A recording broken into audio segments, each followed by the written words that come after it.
दोस्तों नमस्कार। मेरा नाम बी एस शेखावत है और मैं धार्मिक नगरी अजमेर से बोल रहा हूँ। रोज की तरह आज भी मैं टाइम्स ऑफ इंडिया अखबार का एक आर्टिकल आपके सामने लेके आया हूँ, जो डेफिनेटली हमारी नेचर से और आध्यात्मिक प्रकृति से जुड़ा हुआ है।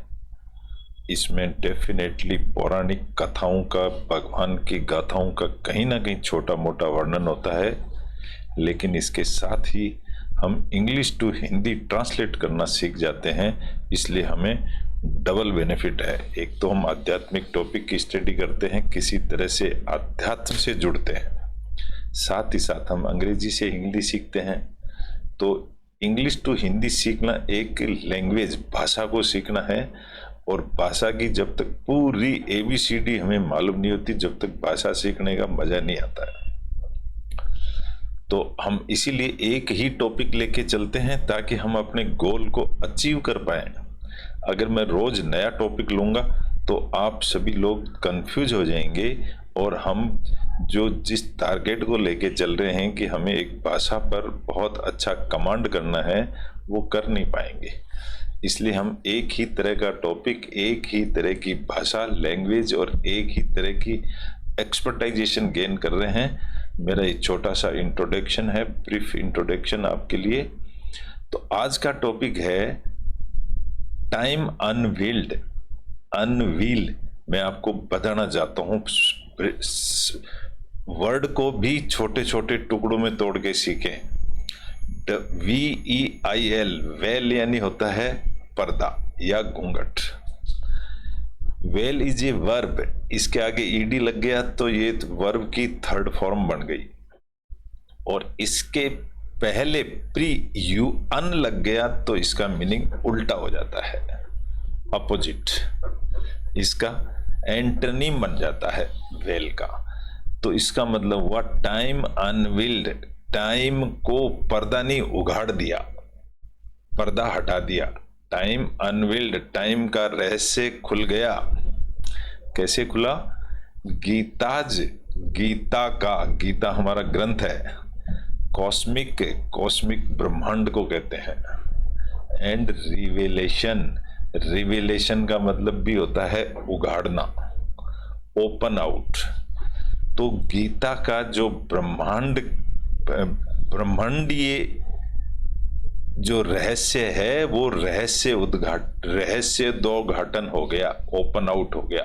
गीता का रहस्य open out, time unveiled, time भी ओपन हो गया। अभी मैं बताता हूं, इसमें सिखाया गया है कि टाइम क्या चीज है और गीता का रहस्य क्या चीज है, इन दोनों में क्या रिलेशन है आपस में। ये चीज इस टॉपिक में समझाई गई है और इंग्लिश में है। हम इंग्लिश टू हिंदी ट्रांसलेट करेंगे, बड़ा आनंद आएगा। आप 15 से 20 मिनट, 25 मिनट इसको देखिए, सुनिए। शब्द जो इसके हैं, कठिन शब्द, उनको मैंने अलग से हाईलाइट कर दिया है। एक बार नज़र मार लें, नहीं भी मारें तो मैं साथ साथ डिस्क्राइब करते हुए चल रहा हूँ, आप सब समझ जाएंगे। और एक कहानी की तरह है तो हमारे को याद होना बड़ा आसान हो जाता है।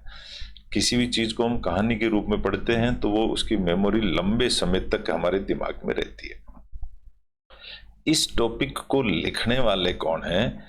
ये हैं अनिल के राजवंशी। के का मतलब कुमार हो सकता है, अनिल कुमार राजवंशी। मैं थोड़ा सा इंट्रोडक्शन दे दूं कि हु इज अनिल कुमार राजवंशी और उन्होंने ये चैप्टर क्यों लिखा और कहां से लिखा। थोड़ा सा इंट्रोडक्शन ले लीजिए, आधे मिनट का। ये है मिस्टर अनिल के राजवंशी। इनकी खासियत क्या है?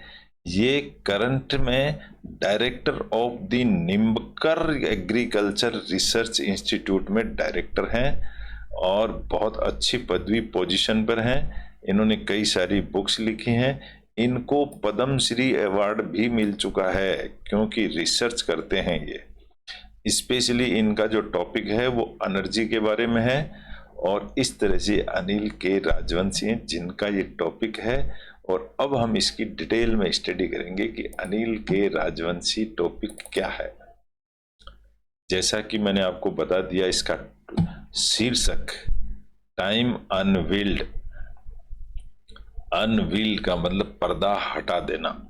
वेल का मतलब होता है पर्दा लगा दो, अनवेल्ड यानी हटा दो। तो टाइम का और गीता का रहस्य, रिवेलेशन का मतलब होता है रहस्य उद्घाटन, और लिखा है श्री अनिल के कुमार साहब ने है। मैंने इसको बहुत सिंपल भाषा में अलग से लिख दिया है आपको समझाने के लिए और बताने के लिए कि ये टॉपिक क्या है। तो अब मैं इसको पढ़ के सुनाता हूं कि अनिल के राजवंशी साहब की भाषा में ये टॉपिक कैसा है और वो क्या कहना चाहते हैं। देखिए वो समझा रहे हैं, आई एम माइटी कला। माइट का मतलब होता है ताकत, ऑलमाइटी का मतलब होता है सर्वश्रेष्ठ, सबसे ज्यादा ताकतवर, सर्वशक्तिमान, गॉड है। लेकिन माइट यानी ताकत। आई एम माइटी कला, कला यानी आर्ट। मैं एक माइटी कला हूं, ताकतवर कलाकार हूं। The eternal time spirit, eternal का मतलब होता है हमेशा चिर स्थायी बने रहना, उसको एटर्नल कहते हैं। टाइम स्पिरिट, स्पिरिट यानी फुर्ती, मैं टाइम स्पिरिट हूं। द डेस्ट्रॉयर, डेस्ट्रॉय का मतलब खत्म करना, और डेस्ट्रॉयर लग गया इसका मतलब खत्म करने वाला, ऑफ द वर्ड्स, संसार को खत्म करने वाला हूं। कौन कह रहा है ये? टाइम स्पिरिट कह रही है भाई। I am out of exterminate, exterminate का एक्स जहीं भी लग जाता है इसका मीनिंग हो जाता है बाहर, कहीं भी एक्स लग जाता है इसका मतलब बाहर, और टर्मिनेट का मतलब होता है and. I am out of terminate, मैं खत्म होने से भी बाहर हूं, out of terminate. These people, in people से, यहां पर दीज पीपल, इन पीपल से भी मैं दूर हूं, एक्सटर्मिनेट बाहर हूं। इवन विदाउट यू, तुम्हारे बिना, ऑल दोज वेरियर्स, वेरियर्स बोलते हैं योद्धाओं को जो लड़ाई लड़ते हैं। एरेड, एरेड का मतलब होता है क्रमानुसार, कई सारे योद्धा होते हैं तो वो इन श्रेणी में होते हैं इसलिए। इन दी एनिमीज कैंप, एनिमी यानी दुश्मन, एपोस्ट्रोफी लग के एस लग गया यानी दुश्मन का कैंप। सेल डाई, सेल यानी मारे गए या मरेंगे, सेल भविष्य की बात होगी, सेल डाई यानी मरेंगे, सब वेरियर मारे जाएंगे। रिसेंटली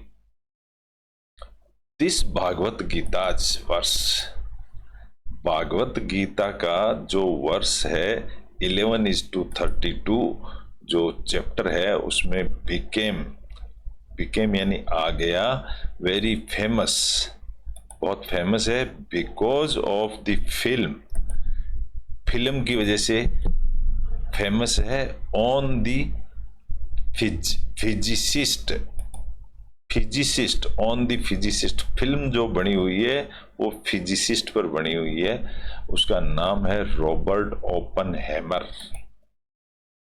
इन विच, इन विच का मतलब हो गया जिसके अंदर, ये प्रीपोजिशन है दोस्तों एक। ही हैज बीन सोन, कि उसने दिखाया है, क्या दिखाया है? रिसाइटिंग, रिसाइटिंग का मतलब होता है किसी कविता को जोर से पढ़ते हैं तो उसको बोलते हैं रिसाइट, बार बार दोहराना या उसको कहना, चिल्लाना। It when the first atom bomb was detonated, detonate का मतलब होता है विस्फोट, जब पहला एटम बम का विस्फोट हुआ था इन 1945 इन न्यू मैक्सिको, न्यू मैक्सिको में एक बम हुआ था, इसकी तरह ये, इसका तुलना की गई है गीता के इस चैप्टर की। ऐसा है गीता का चैप्टर, क्या है? टाइम ऑक्यूपाइज, ऑक्यूपाइज का मतलब है कब्जा कर लेना। टाइम ऑक्यूपाइज, टाइम कब्जा कर लेता है, अपनी कस्टडी में ले लेता है। ए सेंट्रल प्लेस, एक प्लेस को in the Indic philosophical tradition, India के ट्रेडिशन के मुताबिक टाइम किसी चीज को अपने कब्जे में ले लेता है। फॉर एग्जाम्पल, उदाहरण के लिए, इन द योग सूत्र, योग सूत्र एक बुक है, उसके अंदर लिखा हुआ है सेक्शन 1 में वर्ष 26 में, पतंजलि के अंदर क्लियरली स्टेट्स, साफ साफ लिखा गया है that Ishwar the creator of the universe, ईश्वर कौन है, इस यूनिवर्स को क्रिएट करने वाला, इज बियॉन्ड टाइम, ये टाइम से बाहर है, इसका टाइम का इस पर कोई असर नहीं होता है। इन इंडिक फिलोसॉफिकल सिस्टम, इंडिक का मतलब इंडिया से है, इंडिया के दर्शन शास्त्र के अनुसार इट इज आल्सो बिलीव्ड, यह विश्वास किया जाता है दैट इन द बिगिनिंग, कि शुरू में 3 फोर्सेज, 3 फोर्स होते थे, 3 ताकत, क्या क्या, सत्व, राजस एंड तमस, ये 3 गुण बताए जाते हैं, सिंस वेरी बिगिनिंग चले आ रहे हैं। वर इन इक्विलिब्रियम, इक्विलिब्रियम का मतलब होता है बराबर, बैलेंस बना के रखना, ये जो 3 गुण थे ये तीनों बराबर थे। When the equilibrium was disturbed, लेकिन जब ये इक्विलिब्रियम डिस्टर्ब हो गया, अनबैलेंस हो गया, the universe came into being, तब ये यूनिवर्स पैदा हुआ। जब तक ये तीनों बैलेंस थे, जब तक तो बहुत शांति थी, लेकिन जब ये डिस्टर्ब हो गया तो एक यूनिवर्स बन गया, यूनिवर्स यानी ब्रह्मांड, यूनिवर्स का मतलब होता है ब्रह्मांड। थाउ का मतलब भले ही there is no explanation, explanation का मतलब इसका व्याख्यान कहीं है नहीं, हमको कहीं बुक्स नहीं मिल रही है, on why and how it happened, ये कैसे और क्यों हुआ, इसका हमारे पास कोई ऐसा लिटरेचर अवेलेबल नहीं है। दिस टेलीज, टेलीज को बोलते हैं गणना, काउंटिंग, जैसे टेली अकाउंटेंट काम करता है टेली में, उसको गणना कहते हैं। दिस टेली, इस तरह की जो गणना है, with the modern concept of time space matrix, time space में गणना ये काउंट नहीं होती है। आज मॉडर्न स्पेस, मॉडर्न कंसेप्ट का मतलब होता है नए जमाने में ये चीज काउंट नहीं होती है। इन दी बिगिनिंग, शुरू में, कॉमा लगा दी यहां पर, time and space were together, पहले क्या होता था, टाइम और समय साथ साथ चलते थे, ऐसा माना जाता है। एंड इन इक्विलिब्रियम, और ये बराबर भी होते थे, बैलेंस भी होते थे। वी डू नॉट नो, हम नहीं जानते, how this equilibrium was disturbed, ये इक्विलिब्रियम डिस्टर्ब कैसे हुआ। But once it did, did यानी पास्ट की बात हो गई, अगर एक बार ऐसा हो गया, टाइम केम आउट, तो समय, केम आउट का मतलब निकल कर बाहर आ गया, एंड स्पेस स्टार्टेड फ्लोइंग, और स्पेस यानी जगह फैलना शुरू हो गई, and that was the beginning of the universe, यहीं से ऐसा समझा जाता है कि ब्रह्मांड बनना शुरू हो गया। तो इस तरह का टॉपिक है। अगर हम छोटे छोटे टुकड़ों में सेंटेंस को तोड़ के पढ़ेंगे तो बहुत आसानी से पढ़ेंगे। प्लस प्रत्येक प्रीपोजिशन के बाद एक ऑब्जेक्ट आता है, और प्रत्येक प्रीपोजिशन प्लस ऑब्जेक्ट से पहले एक जरा सा शॉर्ट पॉज दे देंगे हम, तो हम फिर इंग्लिश की किसी भी लाइन को धड़ल्ले से पढ़ सकते हैं। ये एक टेक्निक है अखबार पढ़ने की। चलिए आगे पढ़ते हैं। इसी टेक्निक को लेकर के आप पढ़ेंगे तो आनंद आएगा। टाइम, देयरफॉर, देखिए यहाँ कोमा लगा दी, इसका मतलब ये फ्रेज को अलग कर दिया गया है। टाइम एक अलग चीज है, देयरफॉर इसलिए अब सेंटेंस शुरू हुआ है। ऑक्यूपाइज का मतलब कष्ट, ऑक्यूपाइज करता है, अपने कब्जे में लेता है, a unique position in the scheme of things. Unique position, position का मतलब स्थिति, एक अनोखी स्थिति, इन दी स्कीम ऑफ थिंग्स, उसमें थिंग्स होती हैं। सो व्हेन कृष्ण सेज, देखो इसको एक छोटा सा फ्रेज बना दिया है, सेंटेंस ही है छोटा सा। व्हेन कृष्ण सब्जेक्ट है और से वर्ब है। व्हेन कृष्ण सेज, जब कृष्ण कहते हैं I have became time, become time, मैं समय बन गया। जब ऐसा हुआ अनबैलेंस तो बोला मैं समय बन गया। ही सोज, उसने सो यानी दिखाना, दिखा दिया। किसको दिखाया? अर्जुन को। हिज डिवाइन एट्रीब्यूट, डिवाइन यानी दिव्य, भगवान की एट्रीब्यूट यानी शक्ति, कंट्रीब्यूशन दिखा दिया। बाई सेइंग, यह कहते हुए। बाई सेइंग का मतलब होता है आईएनजी लग गया, यानी इस काम को करते हुए। He has presently come down, बोला मैं नीचे आ गया हूं। फ्रॉम बिंग, जहां एग्जिस्ट, बिंग का मतलब जहां था वहां से, बियॉन्ड टाइम, मैं पहले टाइम के बाहर था, अब मैं यहां टाइम बन करके आ गया हूं। टू बिकम इट, इसको बनाने के लिए, क्या बनाने के लिए आगे लिखा हुआ है। And with time running its course the universe, time running course यानी अवधि, the universe has a beginning and an end, इस कोर्स की शुरुआत और खत्म करने के लिए मैं आ गया हूं समय बन के। ये ईश्वर कह रहे हैं अर्जुन को। And that is what, that is what, वो क्या चीज है?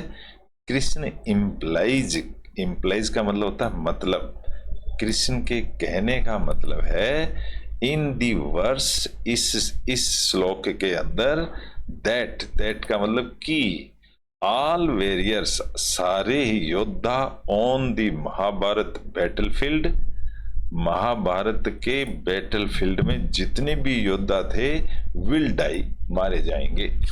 ये अर्जुन को बताया उसने।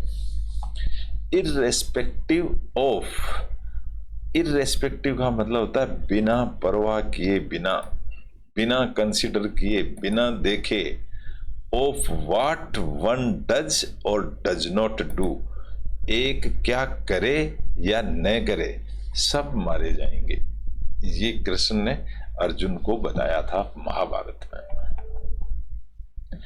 एंशियंट इंडियन, एंशियंट का मतलब होता है पुराना, जो बहुत ओल्ड होता है उस प्राचीन को एंशियंट कहते हैं। एंशियंट इंडियंस अंडरस्टूड, ये अंडरस्टूड पास्ट बन गया है, समझ गए, इंडियन लोग समझ गए the concept of time and space, समय और स्पेस का रिलेशन को वो समझ गए। And it is very prominently mentioned, इसको बहुत प्रोमिनेंटली मतलब विस्तार से, अच्छी तरह से मेंशन्ड, बता दिया गया इन पतंजलि योग सूत्र, ये पतंजलि योग सूत्र में बहुत अच्छी तरह से लिखा हुआ है। There are close to 20 sutras, 20 सूत्र बनाए गए हैं in it on the concept of time, time के ऊपर 20 सूत्र बनाए हैं पतंजलि में। इंसिडेंटली, इंसिडेंटली का मतलब एक उदाहरण देते हुए, इंसिडेंटली का मतलब होता है एग्जाम्पल क्रिएट करते हुए। Verse 11:32 is the only verse, एक ऐसा श्लोक है in the Gita on the concept of time, जो कि कंसेप्ट टाइम के बारे में बताया गया है। दी गीता, गीता सम बिलीव, कुछ लोग बिलीव करते हैं, इज द डिस्टिलेशन, डिस्टिलेशन का मतलब होता है डिस्टिल्ड वाटर जो होता है, प्योर वाटर, उसको डिस्टिल्ड कहते हैं। तो डिस्टिलेशन का मतलब भी प्योर हो गया। Of all the yogic systems, यानी योगिक जो क्रियाएं हैं, प्रैक्टिस्ड, प्रैक्टिस्ड का मतलब होता है उसकी अगर प्रैक्टिस की जाती है तो, यहां पर ये वर्ब है ये, इन इंडिया, इंडिया के अंदर, एंड थस, इसलिए, this verse has a great meaning, इसलिए इस श्लोक का बहुत बड़ा मीनिंग है। क्या मीनिंग है इस श्लोक का? Regarding all our ancient text, text यानी बुक्स कि लिखा हुए को टेक्स्ट बोला जाता है। Regarding all our ancient text we are not quite sure, हम बिल्कुल पक्के नहीं हैं। वेदर, वेदर का मतलब होता है चाहे, व्हाट वी हैव टुडे, हम आज चाहे कुछ भी हो, अबाउट देम पहले को रेफरेंस लेते हुए, is really the original text of something else, हो सकता है ओरिजिनल टेक्स्ट जो शुरुआत में लिखा गया था वो समथिंग एल्स हो सकता है, कुछ और हो सकता है, लेकिन आज हम जो पढ़ रहे हैं हम तो उसी को मानेंगे। दिस इज बिकॉज, ये इसलिए है, दे वर ट्रांसमिटेड, ट्रांसमिटेड का मतलब होता है बदल जाना, ट्रांस यानी बदलना होता है, फिर इसके आगे कुछ भी लगा दो, जगह चेंज हो जाना, ट्रांसमिट हो जाना, बदल जाना, वो ट्रांसमिट कहलाता है। ट्रांसमिटेड का मतलब बदल जाना। बाय ओरल ट्रेडिशन, पहले जो ज्ञान होता था वो ओरल, ओरल का मतलब होता है मूक जबानी, पहले लिखावट नहीं होती थी, पहले मुंह से ही बोल के बताना पड़ता था। ट्रेडिशन यानी जैसा चला आ रहा था पुराने जमाने से, and not by writing, writing में कुछ भी नहीं था। विद टाइम, जैसे जैसे समय बदला, the text could have been corrupted, जो लिखावट थी वो करप्ट हो गई, यानी उसको खराब कर दिया गया। करप्टेड का मतलब करप्ट हो गई, गड़बड़ हो गई, खराब हो गई, लॉस्ट हो गई, और लॉस्ट ऐसा कुछ हो सकता है, ऐसा हमारा सिर्फ अनुमान है। And since these scriptures talked about complex things, since का मतलब तब से ही, इन स्क्रिप्चर्स टॉक्ड अबाउट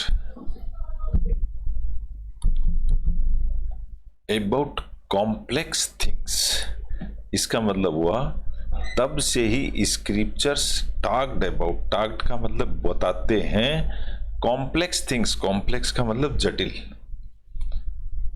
कॉम्प्लेक्स यानी उलझी हुई जटिल बातों को कॉम्प्लेक्स कहते हैं।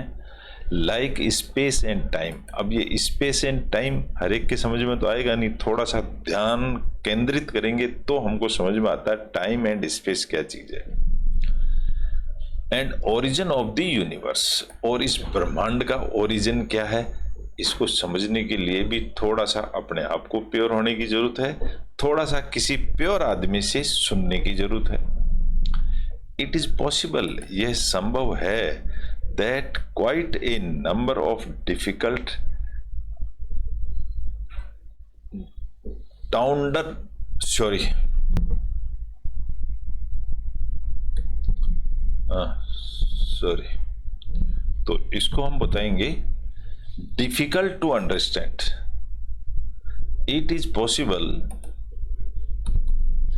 That quite a number of difficult to understand, समझने में बड़ा मुश्किल है। वर्सेज, कौन से वर्सेज, वर आइदर ओमिटेड और डिस्टॉर्टेड, या तो वो उन श्लोकों को मिट गए हैं, या डिस्टॉर्ट, डिस्टॉर्ट का मतलब होता है तोड़ मरोड़ करके पेश करना, या उनको किसी ने तोड़ मरोड़ के पेश किया गया है। तो पुराने जो ओरिजिनल वर्ड्स हैं वो गायब हो गए। The same could be true of the Gita also, the same ऐसा ही, कुड बी का मतलब होता है हो सकता है। मैं आपको कुड बी का मीनिंग बता देता हूं। कुड बी का मतलब होता है भविष्य में हो सकता है, ट्रू सच्चा ऑफ द गीता आल्सो, ऐसा गीता के साथ भी हो सकता है कि गीता में से भी कोई श्लोक को मिटा दिया जाए तो मीनिंग, अर्थ का अनर्थ निकल जा सकता है। इंटरेस्टिंगली, इंटरेस्ट लेते हुए Krishna decided to show Arjun, Krishna ने अर्जुन को कृष्ण डिसाइडेड, उसने निर्णय लिया, to show Arjun his virat divine form as written in chapter 11, अपना विराट रूप दिखाया which was basically about galaxy formation, जो इतना बड़ा था गैलेक्सी की तरह, ब्राइटर चमकता हुआ, देन 1000 सन्स, 1000 सूर्य के बराबर चमकता हुआ रूप अपना दिखाया, एंड ए ग्लिम्प्स, ग्लिम्प का मतलब होता है झलक, और एक झलक दिखाई ऑफ ब्लैक होल क्रिएशन, कि ब्लैक होल के अंदर पृथ्वी कैसे समाप्त हो जाती है, कैसे क्रिएट होती है, ये एक झलक दिखाई उसको। तो इसको 1000 सन को एक साथ देखने के लिए आंखें भी अलग तरह की चाहिए, तो भगवान ने उनको दिव्य आंखें दी गई थी अर्जुन को। So from the discussion of, उस डिस्कशन से क्या निकलता है, of how to live a good life, ये निकलता है कि अच्छी लाइफ कैसे जी जाए, and follow a great kshatriya dharma, और एक क्षत्रिय धर्म यानी योद्धा की तरह कैसे उसको निभाया जाए। फॉलो का मतलब होता है निभाना।